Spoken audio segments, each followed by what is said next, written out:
अब कैसे कहें शंकर को भक्ति। तो काम को भेजा वहां। काम अपनी पत्नी रति से कहता है कि मुझे मेरा मित्र इंद्र ने कहा है शंकर का तप को भंग करेगा। और अगर एक व्यक्ति के जल जाने से अगर सभी का फायदा होता है तो फिर रति तेरे से बड़ा भाग्यधारी और भाग्यशाली कौन हो सकता है। अगर मेरे को भस्म होने से मुझे पता है शंकर का तप अगर भस्म करूं, खराब करूंगा, मैं उनकी तपस्या में विघ्न डालूंगा तो शंकर मुझे भस्म कर देंगे, ये पक्का है। मगर मेरे भस्म होने से सबका फायदा भी तो होगा। रति भगवान श्री हरि विष्णु के पास जाती है, ब्रह्मा जी के पास जाती है और प्रार्थना करती है, एक नाथ अवगुण मेरो कहो कछु कुछ देने को बात। नाथ मेरे पति, आप मेरे पति को कह रहे हो कि तू काम शंकर भगवान का तप को भंग कर दे, और जब शंकर भगवान का तप जिसने भंग किया वो भस्म हो गया है महाराज, फिर मैं मेरे पति के जाने के बाद मैं कैसे रहूंगी, मेरे पति को कैसे प्राप्त करूंगी। भगवान श्री हरि विष्णु ब्रह्मा जी कहते हैं देवी रति, इसको तुम भगवान कृष्ण के यहाँ जो पुत्र होगा और इसको जब एक राक्षस ले जाकर नदी में फेंक देगा तो एक मछली जो पालते हैं ना, मछली पकड़ते हैं, मच्छहारा उसको बोलते हैं, मछली उसको निगल लेगी, वो ले जाएगा, जब मछली के अंदर से ये पुत्र निकलेगा उस समय तुम वहां जाकर इसकी सेवा पति के रूप में करना।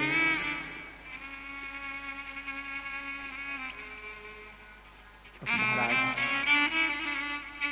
रति अपने पति को छोड़ने के लिए विलाप करती है, कैसे करूं, कैसे जाने दो मेरे पति को, मगर क्या करें, एक के काम से अगर सबका फायदा होता है तो वो भी त्यागना पड़ता है, और उसी को त्याग कहते हैं महाराज। अगर कोई चीज त्याग करना है तो ऐसी जगह त्यागो जिससे किसी का फायदा हो। अब ऐसी जगह भी क्या त्यागना है जिससे कोई फायदा नहीं होता है। संपत्ति इकट्ठी कर लो और बुढ़ापा में कह दो कि मैं घर छोड़कर चले जाऊं तो कहाँ जाओगे। त्यागना तो पहले ही त्यागते, पहले ही जाते तो बात जमती भी सही। अब घर में परवरिश तुम्हारी कोई कदर नहीं है इसलिए तुम कह रहे हो कि मैं त्याग कर दूं, तो कौन सी बड़ी बात है महाराज।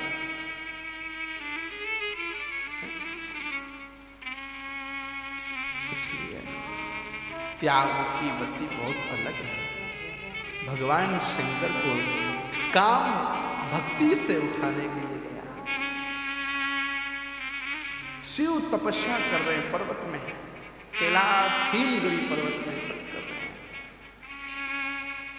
और जब तप कर रहे हैं तो काम अपनी भावनाओं को व्यक्त करता हुआ भगवान शंकर के समक्ष नृत्य करता है। जब नृत्य करता है तो नृत्य करते करते भगवान शंकर का तप भंग नहीं होता है। फिर पुनः दूसरी योजना बनाकर भगवान शंकर के आसपास जो कामी जो बाण होते हैं, सम्मोहन बाण होते हैं, वो सम्मोहन बाण छोड़ता है। और सम्मोहन बाण छोड़कर भगवान शंकर का तप भंग करने की चेष्टा, एक वृक्ष की आड़ में छुप जाता है काम, और वहां से देखता है और भगवान शंकर की जैसे ही तीसरा नेत्र दृष्टि खुलती है और देखते हैं कि मेरे आसपास कौन काम प्रकट हो गया जो मेरी तपस्या को भंग कर रहा है। भगवान शंकर की दृष्टि दोनों नेत्र से जब देखते हैं तो आसपास कोई नजर नहीं आता है। जब वो क्रोध में आ जाते हैं तो तीसरे नेत्र की दृष्टि से काम एक वृक्ष के आड़ में छुपा हुआ दिखता है, तो अपने तीसरे नेत्र के तेज से काम का दहन हो जाता है, जलकर भस्म हो जाता है। तो इसलिए महाराज काम से बचना चाहिए व्यक्ति को।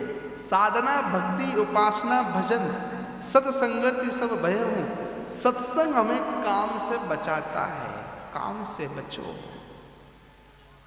काम जब प्रकट हो जाता है तो हमारी भक्ति विफल हो जाती है।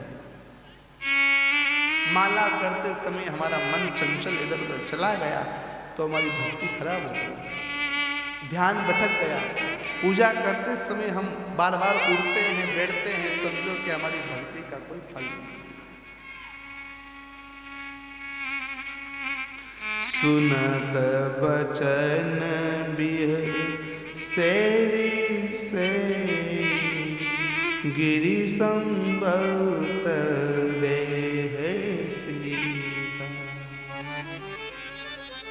नारद कर उपदेश सुनी कौ बसउ किसुगे। सुनते हैं, प्रबल सुनते हैं, उसके बाद भी उनका जो विकास होता है, काम का जलकर भस्म होना, भगवान शंकर का तप से बाहर आना और लोग आराधना करते हैं।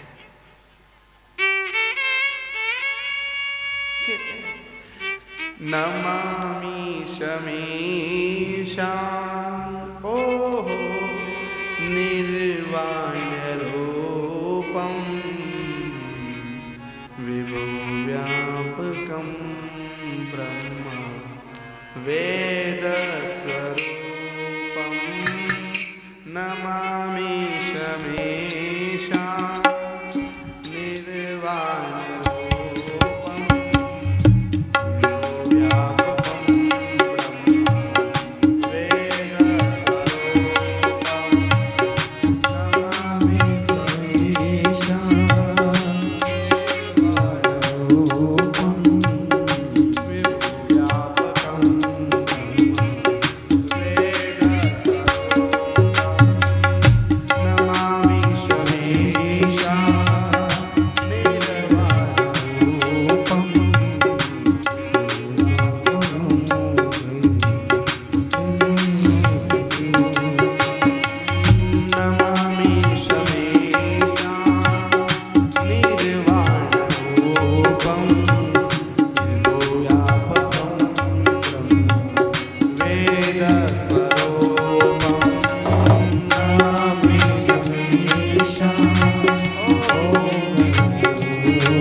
संसार के लोग हैं, गलती हो जाती है, आप क्षमा कर दो।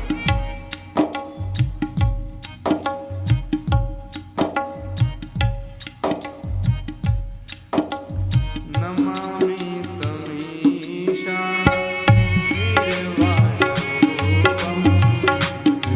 निर्वाणरूपं विभुव्यापकं ब्रह्म वेद स्वरूपं नमामि शमीशां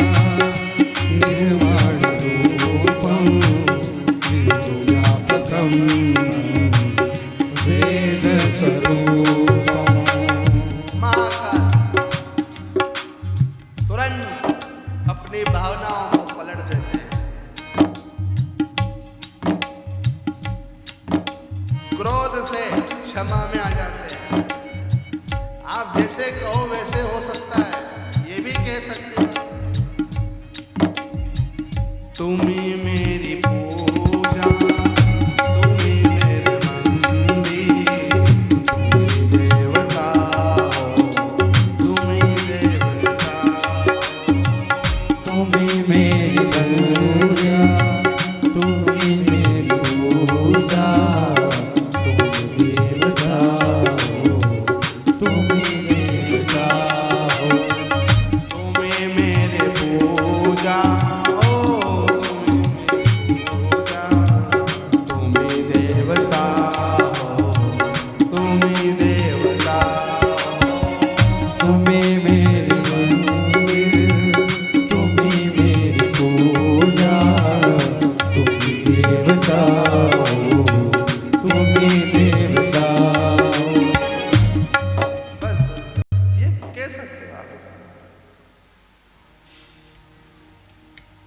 तुम्ही मेरी पूजा, तुम्ही मेरे मंदिर,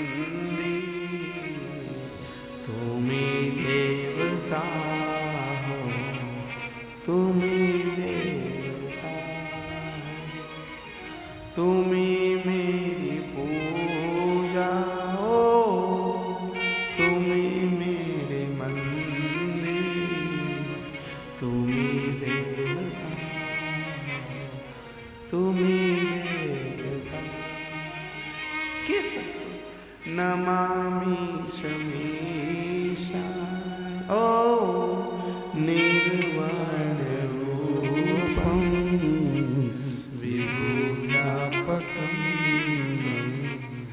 तेज स्वरूप। इतने में तो महाकाल तुरंत रूप बदल दिया। अरे अरे आओ आओ, बैठो बैठो, क्या क्या विचार? कुछ नहीं प्रभु, हम आपके सामने क्या बोल सकते हैं, क्या कह सकते हैं, फिर भी कहो। इतने में ब्रह्मा जी कहते हैं, हम सब देवताओं के ऊपर बहुत बड़ी विपत्ति आ गई है, इसलिए आपका दरवाजा खटखटाया है। जब विपत्ति आती है आदमी के ऊपर, तब आदमी भगवान का दरवाजा खटखटाता है। बिना विपत्ति के पहले आदमी कभी भगवान की तरफ जाकर झांकता भी नहीं है साहब। और फिर कह दे कि मौज करो, तो कैसे मौज करो? विपत्ति भय सब सुर नायक। जब विपत्ति आ जाती है तो आदमी भगवान का दरवाजा खटखटाता है।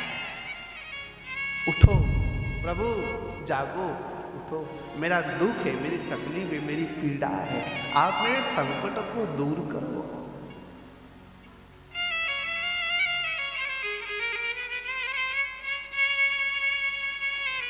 कैसे करेंगे? कैसे करेंगे बताओ ना। विपत्ति भजन स्वर सुखदायक। जब विपत्ति आने पर भजन करते हैं तो इससे पहले ही भजन करो ना, तो विपत्ति आएगी नहीं।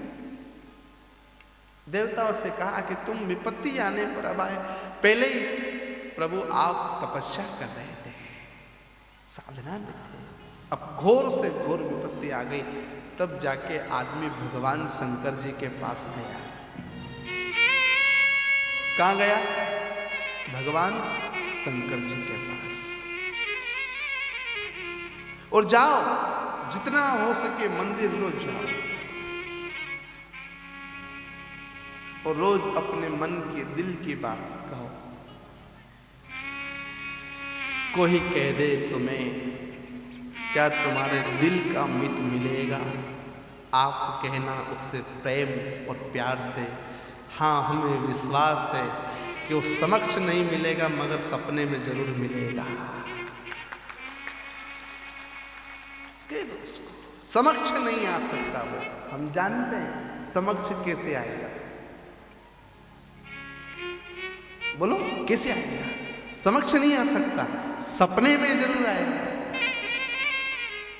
और सपने में मिल लोगे तो भी समझ लेना कि मिलना होगा। ये भक्ति है।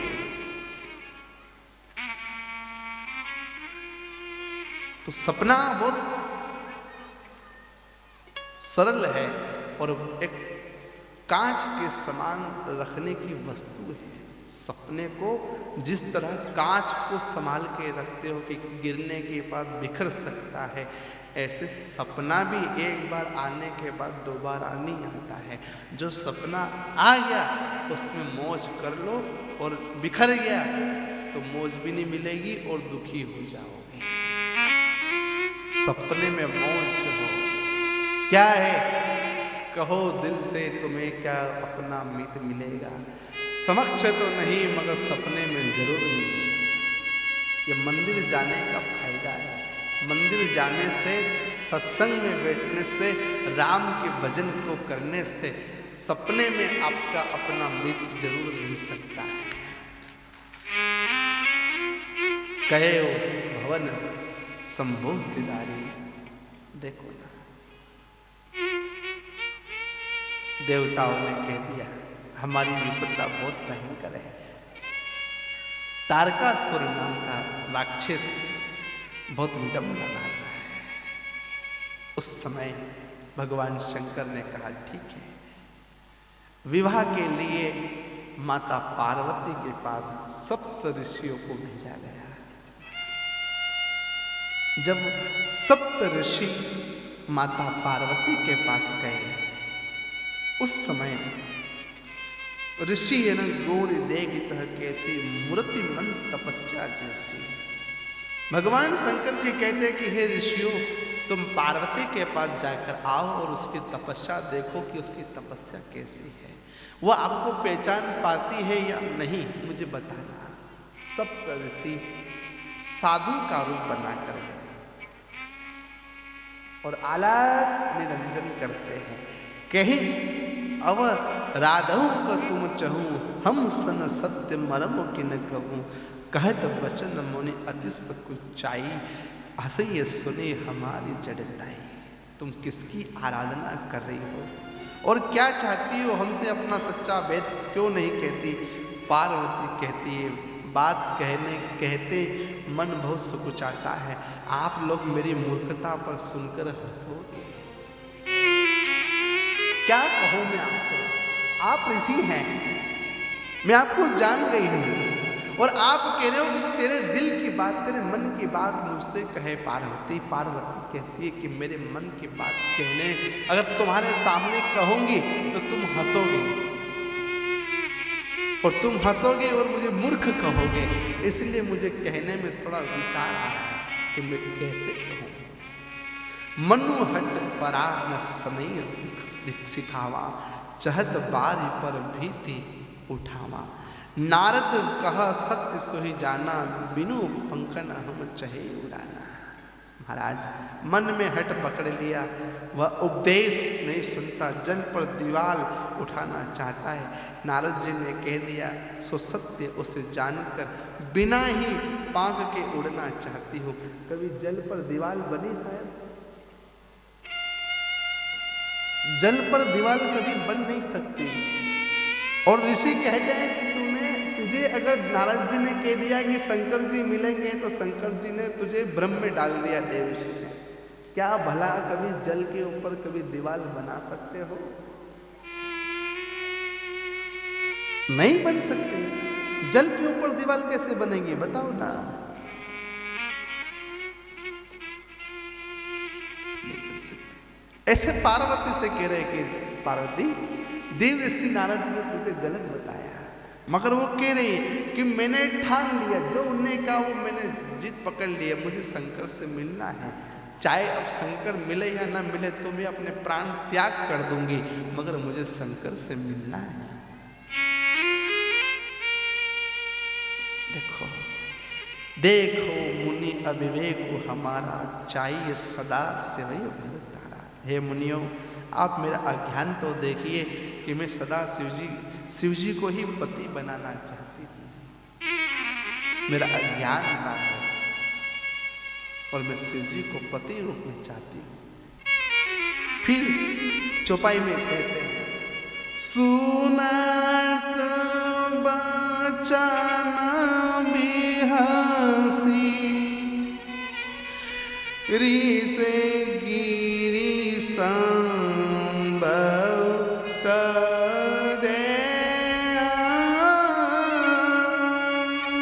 नारद कर उपदेश सुनी, सिय कहूँ बसेवकी सूगे। श्री राम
सुनत बचन बेहे से ऋषि होगी संभव तव देह, नारद कर उपदेश सुनी कहो बस।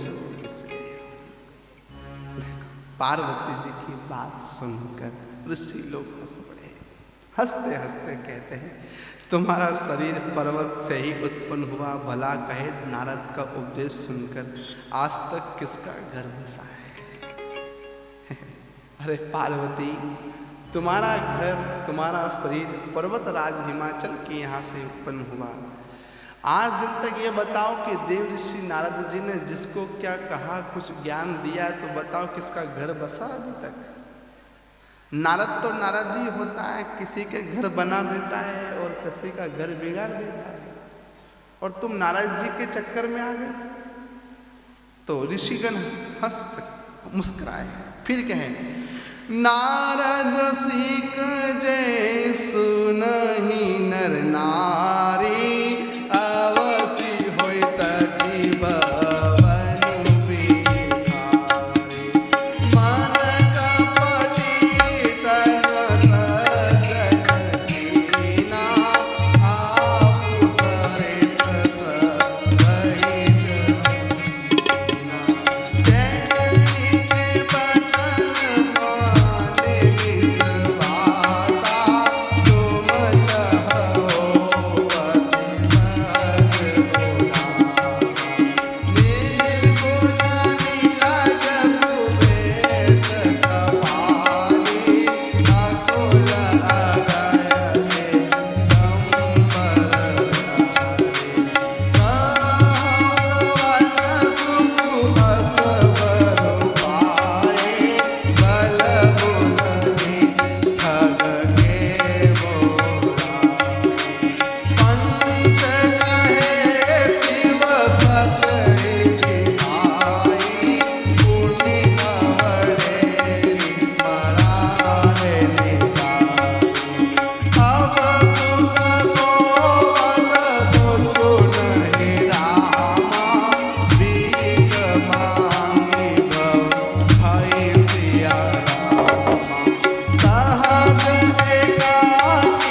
धनुज निधन तब होई सिया शंभ शुक्र सबुत सुत एहि जितई रन सोई सिया।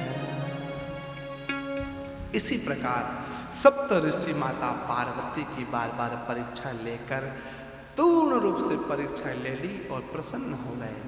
और माता पार्वती ने भी कहा कि ऋषिवर आप भले कितने भी मेरी परीक्षा ले लो, मगर मुझे भगवान शंकर से ही ब्याह करना है, मुझे शंकर के अलावा कोई दूसरा।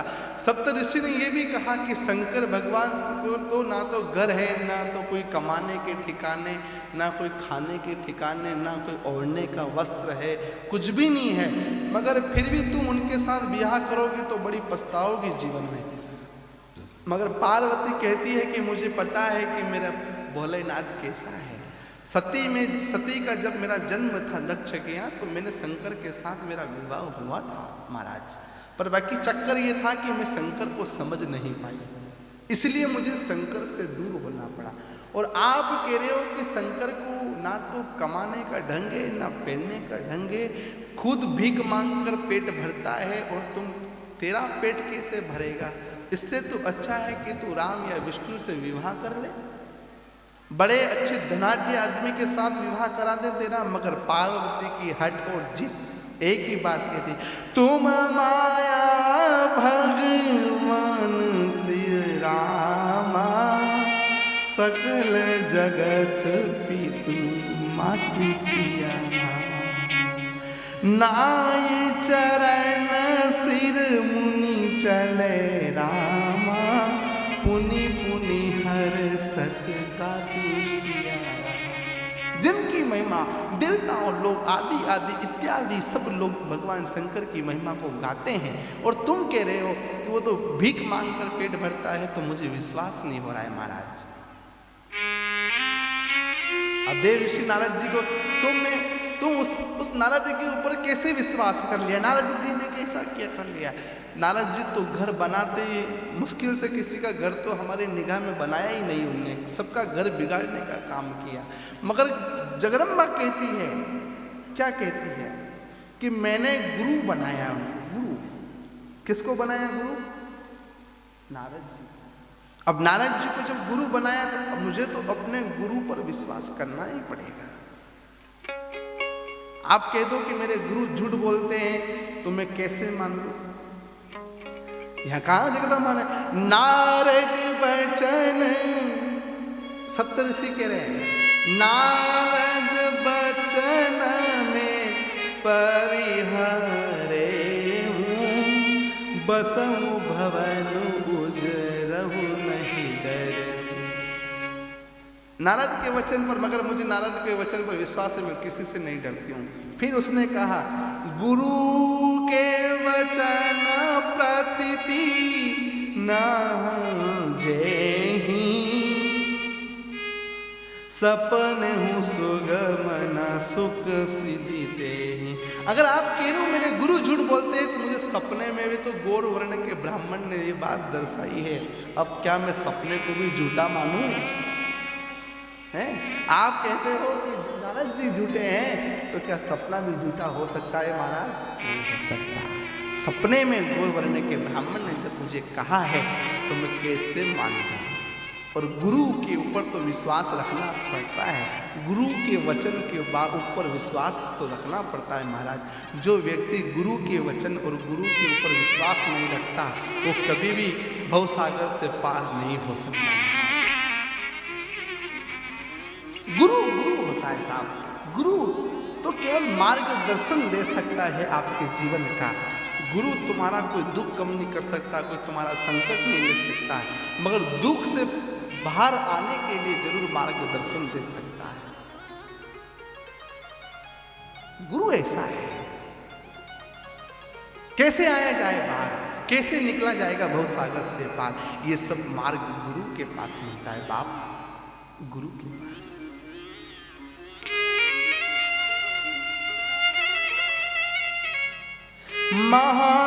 महादेव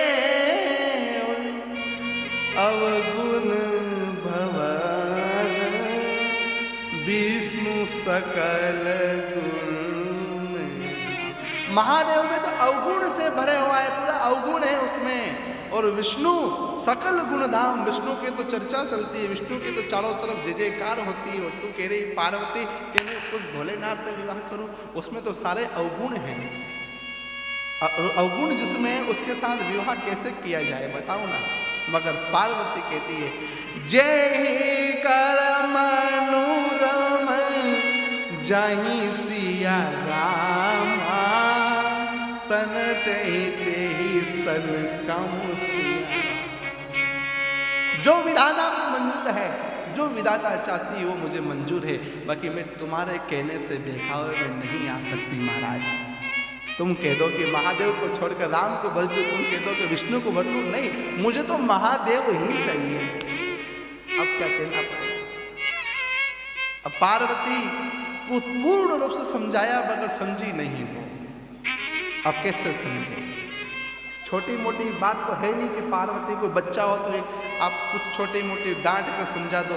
बाकी पार्वती तो जगदम्बा है, कैसे समझेगी वो। उसने कहा ना मैं पापराऊं कहूं जगदम्बा तुम ग्रह गवन भयऊ विलंबा।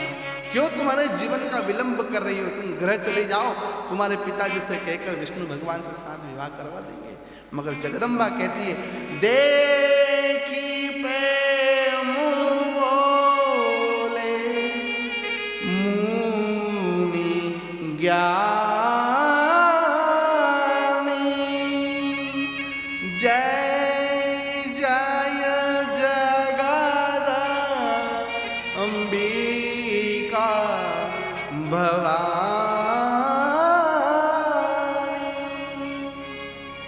देखो प्रेम बोली मुनि ज्ञानी जय जय जगदम्बिका भवानी।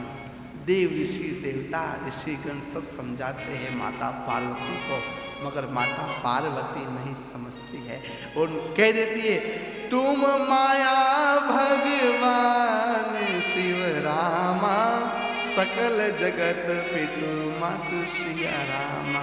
मैं जानती हूँ ये सब शंकर की माया है, ये सब शंकर ने ही तुम्हें भेजा है और ये मेरी परीक्षा है महाराज। परीक्षाओं को मुझे सही से देना पड़ेगी, तो फेल हो जाऊंगी। बड़े सोच समझकर विचार करके पार्वती बोलती है, बड़े आनंद के साथ प्रसन्न होकर पार्वती सुंदर सुंदर वचनों में जवाब देती है। सप्त ऋषि प्रसन्न हो जाते, धन्य है भवानी। देखिए प्रेम बोली मुनि ज्ञानी जय जय जगदम्बा भवानी। अंत में ऋषियों को भी बोलना पड़ा देखो प्रेम बोली मुनि ज्ञानी। मुनि को भी प्रेम से बोलना पड़ा और अंत में ये कहना पड़ा जय जय जगदम्बिका भवानी जय जय जय जगदम्बिका भवानी। माता धन्य है, हम आपकी क्या परीक्षा कर सकते हैं भवानी। आप तो जगत अंबिका, जगत का कल्याण करने वाली हो, आपसे कौन जीत सकता है। आप तो संसार को परास्त कर सकती। आज दिन तक कोई ऐसा देव दानव मानव पैदा नहीं हुआ, न किसी ने जन्म लिया जो आपसे जीत सकता है। मातेश्वरी हमारी प्रार्थना को स्वीकार करो, स्वीकार करती है। और अजर अमर सो जीती न जाई हारे सुर करे विविध लड़ाई। अजर अमर, जो अजर अमर हो गए वो भी आपकी तपस्या को जीत नहीं पाए, आपको कभी कोई जीत नहीं पाया। और वाकई महाराज सिद्ध है कि जब स्त्री अपने रूप में आ जाती है तो उसको कोई भी परास्त नहीं कर सकता, कोई हारा नहीं सकता। स्त्री की जीत होती है महाराज, होती है कि नहीं बोलो बहनों, होती है ना। जब आप अपने वाले पे आती हो तो तुम्हारी जीत होती है कि नहीं, बोलो ना, थोड़ा सा जोर से बोलो। जय सियाराम तो बोलना ही पड़ेगा।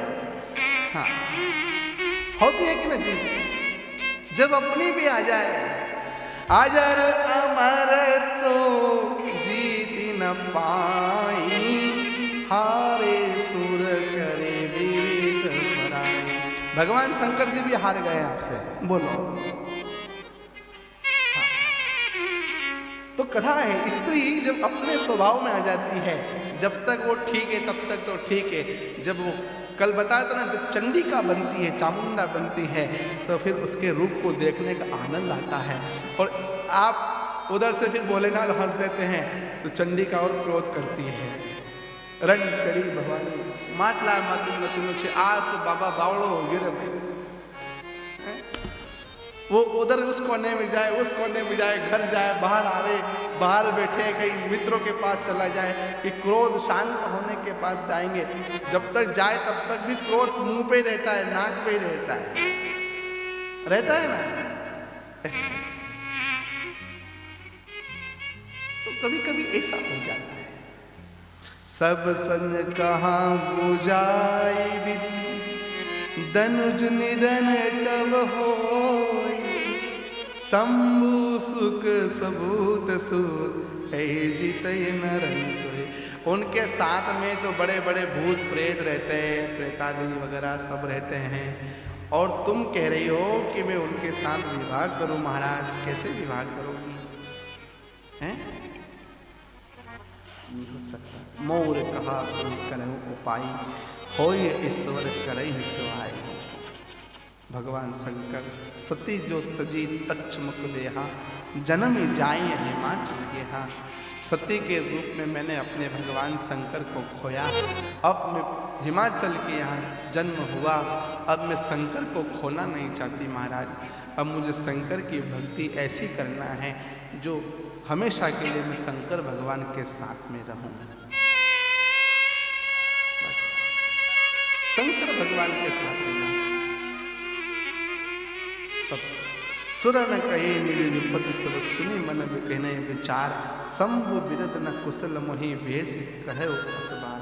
मुझे भगवान शंकर के बिना यह संसार में कुछ भी अच्छा नहीं लगता है। मुझे भगवान शंकर के साथ रहना है महाराज, शंकर भगवान के साथ रहना है। इसलिए भगवान शंकर से बार बार प्रार्थना करती है कि मेरा विवाह तो आपके साथ में होना चाहिए। सबसे कह दिया। जब सफलता मिली, ऋषि शंकर भगवान के पास गए और कहा कि प्रभु पार्वती तो जीत गई, जो जो आपने कहा था उससे ज़्यादा कठिन परीक्षा ली, मगर पार्वती की जीवान पे एक ही बात रही कि मुझे तो मेरा भोलेनाथ चाहिए। अब भोलेनाथ चाहिए तो ठीक है, शंकर भगवान ने कहा ठीक है। फिर ब्रह्मा जी, विष्णु जी, देवर्षि नारद, सप्त ऋषियों को राजा हिमाचल के यहाँ भेजना। ठीक है, जब जीत हो ही गई है उसकी तो विवाह बिल्कुल किया जाएगा, स्वीकार है, मगर उसके माता पिता से भी तो मिलना पड़ेगा महाराज। देखो फिर ब्रह्मचर्य बच सजम नाना, धीरज धर्म ज्ञान विज्ञाना, सदाचार जब जोग विरागा, सवय विवेक कटुक सब भागा। ब्रह्मचर्य नियम, नाना प्रकार के संयम, धीरज धर्म ज्ञान विज्ञान, सदाचार वैराग्य और आदि विवेक, सारी सेना डरकर भाग गई। इतना है। चलो छंद गा लेते हैं हम। भागे वो विवेक सहाय सहित सो, सुभट सुजग मही मुरे, सदगंत पर्वत कदरन महु जाए।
सब परीक्षा संपूर्ण, सभी देवता ऋषिगण। हम कथा को थोड़े आगे बढ़ाएंगे क्रम को, क्योंकि समय के साथ चलना पड़ेगा ना।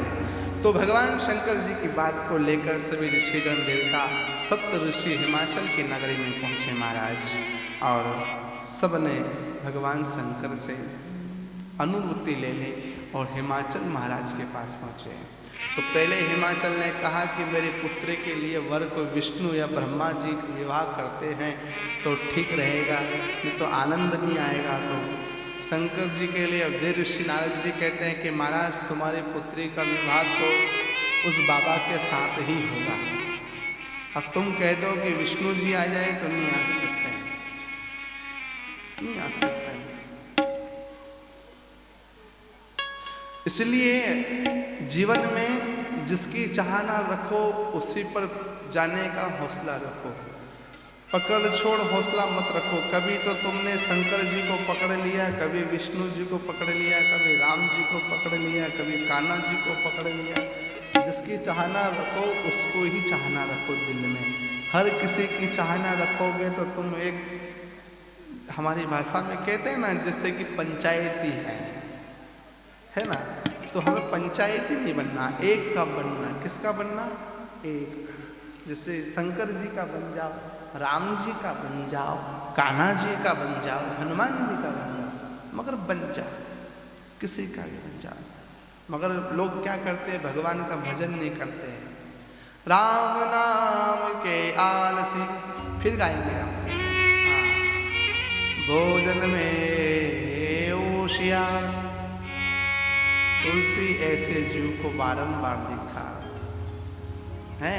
जो भजन नहीं करता, जो राम जी से विमुख होता है, जो शंकर की निंदा करता है, जो राम की निंदा करता है, जो धर्म की निंदा करता है, जो गुरु की निंदा करता है, वो सब नरक के भागी बनते हैं महाराज।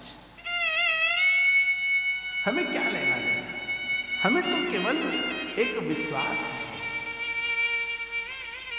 ये आप हनुमान जी के पास आए, हमने कल आपको कहा कि वकील है, तो वकील है तो वकील के पास जाते तब हो ना जब विश्वास होता है कि मेरा केस ये वकील जिता देगा। तो मुझे विश्वास है, भले पैसे लग जाए तो लग जाए, मगर वकील साहब मेरा केस जिता देना। तो जैसे आप एक कोर्ट के वकील पर कितना भरोसा करते हो, कभी इस वकील से कह दो कि अगर मैं केस जीत गया तो तुम्हारी कथा करा दूंगा, मगर नहीं कहेंगे। ये जीवान कभी बोले उगलेगी नहीं ना, क्योंकि यहाँ सिल जाती है महाराज। क्या हो जाता है? सुई तागे से सिल दी जाती है, इसको निकले नहीं। कैसे निकले? वकील ले ले, थानेदार ले ले, डॉक्टर ले ले, चल जाएगा। हनुमान जी ले लेंगे तो नहीं चलेगा। यहाँ दूसरे दिन ही झगड़ने आ जाएंगे कि इतने पैसे लगाए, कोई मतलब ही नहीं उठा, तुमने हमारा काम तो किया ही नहीं। इसलिए आप हमेशा ध्यान रखो, ठीक है? तो हम हनुमान जी को याद कर लें एक बार, फिर चले। वीर हनुमाना, जिसको हनुमान जी से प्रेम होगा आज वो हनुमान जी के सामने नृत्य करेगा। जो हनुमान जी का दीवाना होगा वो खड़ा होगा, जो हनुमान जी का दीवाना नहीं है वो बैठे रहेगा, पक्का। जो राम जी के भक्ति में पागल है वो खड़े हो जाएंगे और नृत्य करेंगे, और जो राम जी से प्रेम नहीं रखते, हनुमान जी से दोस्ती नहीं रखते, समझ लेना कि चुपचाप बैठे रहना, नहीं तो वकील है। और लॉर्ड ये मुकदमा इस नजरिए पे पहुंचा है, ये मुजरिम दफा 192 के तहत इसको 1 महीने तक घर पे बिठा दिया जाए। बोलो क्या करना है? हाँ, तो अच्छा है ना। देखो राम जी की कथा में हनुमान जी नृत्य करते हैं, और ऐसा होना भी चाहिए। तो बढ़िया, दोनों हाथ ऊंचे, हाथ ताली से बजाते हुए, आनंद में झूमते हुए, वीर हनुमाना अति बलवाना, वीर हनुमान अति बलवाना, वीर हनुमाना अति बलवाना, वीर हनुमाना अति बलवाना। राम नाम रसियो रे, ओ प्रभु मन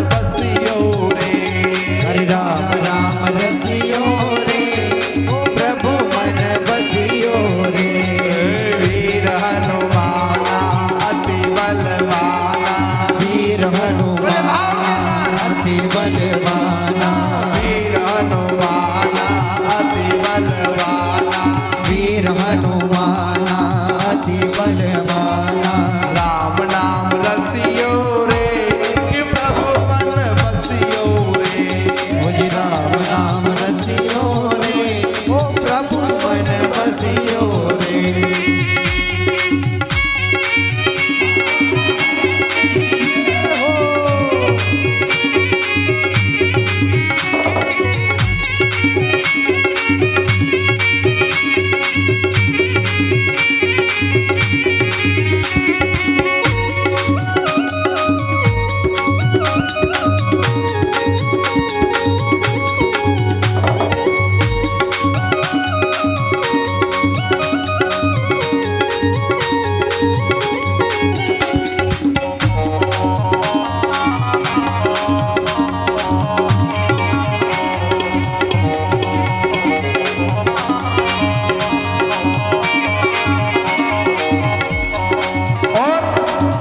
हनुमान जी के यहाँ जो जाता है, आज मंगलवार है, क्या है या विलोड, ये मुकदमा सन दफा 1992 192 के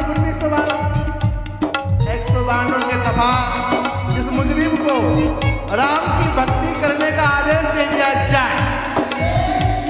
जरा अपने हाथ ऊंचे करके जो राम जी से प्रेम करता है बड़े भाव के साथ चलते हुए वीर हनुमाना वीर हनुमाना अति बलवाना वीर हनुमाना अति बलवाना वीर हनुमाना अति बलवाना राम नाम रसियो रे कि प्रभु बसियो रे ओ राम नाम रसियो रे ओ प्रभु मन बसियो रे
अब सोच लो, वकील आपके सामने ही खड़ा है,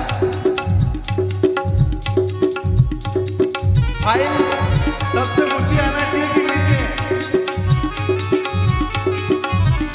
अगर नीचे लाना है या विलोड धारा 174 के तहत इस मुजरिम को 6 महीने के लिए मंदिर जाने के लिए बंद कर दिया जाए। अगर मंदिर जाने के बंद होना है तो नीचे बैठना, और मंदिर जाने के लिए बंद नहीं होना है तो खड़ा तो होना ही पड़ेगा। बड़े भाव के साथ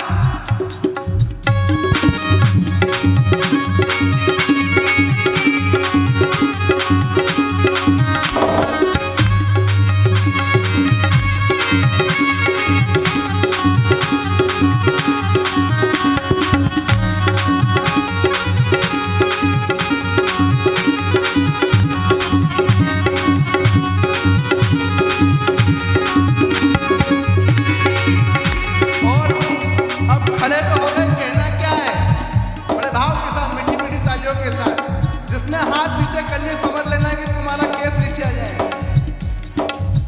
पहले तो बोलना पड़ेगा जय जय सिया राम, क्योंकि वकील जब तक राम जी का नाम नहीं लोगे तब तक सुनेगा भी नहीं। रुपेश भैया आपकी सुनवाई जारी है, जोर से हाथ ऊंचे करो। और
बलवाना, वीर हनुमाना अति बलवाना, वीर हनुमाना अति बलवाना। राम राम रसियो रे